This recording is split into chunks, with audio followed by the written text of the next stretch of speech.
Welcome, my name is Jossie. Here's a home tour of spring and Easter decorating ideas. Give a different touch to your home with these simple ideas. Don't miss this video. When spring arrives, one of the closest holidays is Easter. Give a different touch to the decoration with a style typical of this season, with fresh flowers and shabby chic Easter decorations.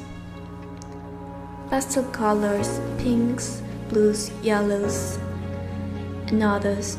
They are the most used colors when decorating this season. You can easily find them in Easter eggs, baskets, boxes, rabbits, flowers, and trays.